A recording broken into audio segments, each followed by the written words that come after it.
వైకాపా చేపట్టిన గ్రూప్ 1, 2 పోస్టులు భర్తీ నిలిపివేస్తూ హైకోర్టు ఇచ్చిన తీర్పు. జగన్ సర్కారుకు ఇది చెంపపెట్టు. ఈరోజు కలెక్టర్ కార్యాలయం వద్ద నిరసన సందర్భంగా మీడియాతో మాట్లాడుతూ ఇది ఏపీపీ ఎస్సీనా, వైసీపీ ఎస్సీనా, అక్రమార్కులపై సిపిఐ విచారణ జరపాలని గుంటూరు జిల్లా తెలుగు యువత అధ్యక్షులు రావిపాటి సాయికృష్ణ, టీఎన్ఎస్ఎఫ్ అధ్యక్షులు మన్నవ వంశీ, తెలుగు యువత రాష్ట్ర ఉపాధ్యక్షులు షేక్ ఫిరోజ్ డిమాండ్ చేశారు.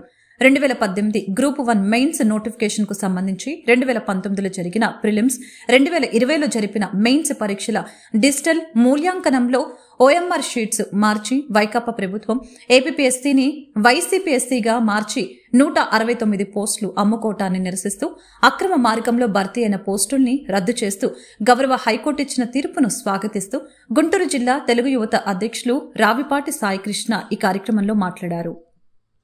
ఈ రాష్ట్ర ప్రభుత్వానికి ఏదైతే హైకోర్టు తీర్పు ఇచ్చిందో అది మరి చెంపపెట్టు లాంటిది. మరి ఎందుకంటే మరి హైకోర్టు చెప్పుతో కొట్టినట్టు చెప్పింది.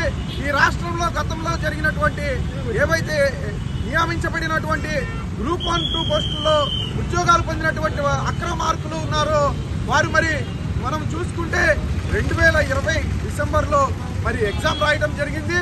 ఆ తర్వాత మరి మామూలుగా న్యాచురల్ పద్ధతిలో పబ్లిక్ ఏదైతే చేయాల్సిందో మూల్యాంకనం చేయకుండా ఓఎంఆర్ షీట్లు మార్చి డిజిటలైజేషన్ ద్వారా మేము మూల్యాంకనం చేస్తున్నామని చెప్పి మరి సమాజాన్ని మోసం చేసి ఎవరైతే టాలెంటెడ్ ఉన్నారో బాగా చదువుకొని ఉద్యోగాలు పొందడానికి కోచింగ్లు తీసుకొని పాపం పేదవారైనటువంటి బీసీ, ఎస్సీ, ఎస్టీ, మైనార్టీ సమాజానికి చెందినటువంటి విద్యార్థులు మరి భారీ ఎత్తున వాళ్ళు కోచింగ్లు తీసుకొని మరి అప్పులు చేసి మరి ఉద్యోగాలకి ప్రయత్నం చేసినా కూడా డబ్బున్నటువంటి వ్యక్తులు కొద్దిమంది మరి ఈ యొక్క ఓఎంఆర్ షీట్ని మార్చి వైఎస్ఆర్ ప్రభుత్వంలోని మంత్రులు, ముఖ్యమంత్రితో సహా ఈ స్కామ్లో ఉన్నారని చెప్పి తెలిసింది.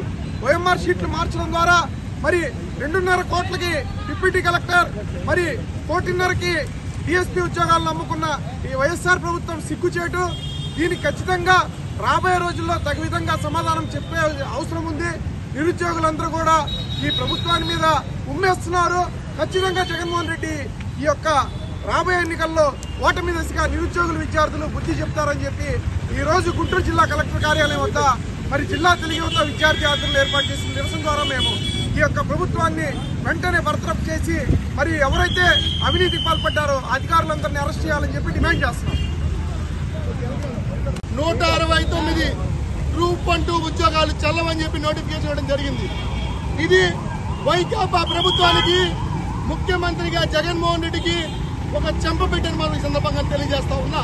ఎందుకంటే 2018లో గ్రూప్ 1, 2 నోటిఫికేషన్ పడితే దానికి సంబంధించిన ప్రిలిమ్స్ ఎగ్జామ్స్ ఏమో 19లో, మెయిన్స్ ఎగ్జామ్స్ ఏమో 20లో పెట్టి డిజిటల్ మూల్యాంకనం చేయకూడదని ఉన్న మాన్యువల్ పద్ధతిలో చేయాలని తెలిసిన ఈ ప్రభుత్వం తన అధికార దురహంకారంతో ఈరోజు చూసుకుంటా ఉంటే ప్రధానంగా ఏపీఎస్సీ ద్వారా ఓఎంఆర్ షీట్లు గౌతమ్ సవాంగ్ గారు ఎప్పుడైతే డీజీపీగా అయిపోయిన తర్వాత ఏపీఎస్ చైర్మన్ అయ్యారో అంతకుముందున్న పిఎస్ఆర్ ఆంజనేయులు గారు అక్రమాలకు పాల్పడి 49,000 ఓఎంఆర్ షీట్లు మార్చేసి ఈరోజు లక్షలాది మంది నిరుద్యోగులు పొట్టగొట్టారు. 169 గ్రూప్ 1, 2 పోస్టులను సంతలో పశువులను అమ్మేసి ఆంధ్రప్రదేశ్లో ఉన్నత విద్యకి ప్రాధాన్యం లేకుండా, చదువుకున్న వారి విలువ గుర్తింపు లేకుండా చేసిన పరిస్థితి ఆంధ్రప్రదేశ్లో ఉంది. ఈరోజు గౌరవ హైకోర్టు కూడా తీర్పిచ్చి ఆ 169 పోస్టులు చెల్లవందంటే గతంలో ఏ విధంగా అవినీతి చేశారు. వీళ్ళు చూసుకుంటా ఉంటే జాయింట్ కలెక్టర్ ఉద్యోగాన్ని 2.5 కోట్లకు, అలాగే డిఎస్పీ ఉద్యోగాన్ని 1.5కు, 33 జాయింట్ కలెక్టర్ ఉద్యోగాలు, 29 డిఎస్పీ ఉద్యోగాలను సంతలో పశువుల మాదిరిగా అమ్మేసిన పరిస్థితి ఆంధ్రప్రదేశ్ రాష్ట్రంలో ఉంది. వెంటనే చిత్తశుద్ధి ఉంటే ఈ జగన్ ప్రభుత్వ టైంలో జరిగిన గ్రూప్ 1, 2 నోటిఫికేషన్లు, పోస్టుల భర్తీ పైన సిబిఐ విచారణ జరపాలా. ఆ పిఎస్ఆర్ ఆంజనేయుల్ని, అలాగే గౌతమ్ సవాంగ్ గారిని వెంటనే కస్టడీలో తీసుకుని విచారించాలా. వాళ్ళు పదవుల నుంచి తప్పుకోవాలా. అలాగే ఏపీఎస్సీని వైఎస్ఆర్సీపీ పిఎస్సీగా మార్చేసి సలాం బాబు ఎవరండి? నాలాంటి విద్యార్థి యువజన నాయకుడు తిరుపతిలో సలాం బాబు, సోనీ వుడ్డు, నిమ్మకాయల సుధీర్ రెడ్డి, వీళ్ళందరూ ఎవరు? ఏపీఎస్సీని వైఎస్ఆర్సీపీగా మార్చి అవినీతికి అడ్డాగా మార్చిన వ్యక్తులు. వీళ్ళని వెంటనే బర్తరఫ్ చేయాలా. వీళ్ళపైన క్రిమినల్ కేసులు పెట్టి చర్యలు తీసుకోవాలని చెప్పి తెలుగు యువత డిమాండ్ చేస్తూ ఈరోజు గుంటూరు జిల్లా కలెక్టర్ గారి కార్యాలయం వినూత్న రీతిలో ఈ విధంగా తట్టల్లో హాట్ కేతుల్లో ఏపీలో ఉద్యోగాలు ఉన్నాయి, కొనుక్కోండి బాబు కొనుక్కోండి అంటూ ఈ విధంగా ఉద్యోగాల అమ్మకానికి పెట్టి మా నిరసన తెలియజేస్తా ఉన్నాం.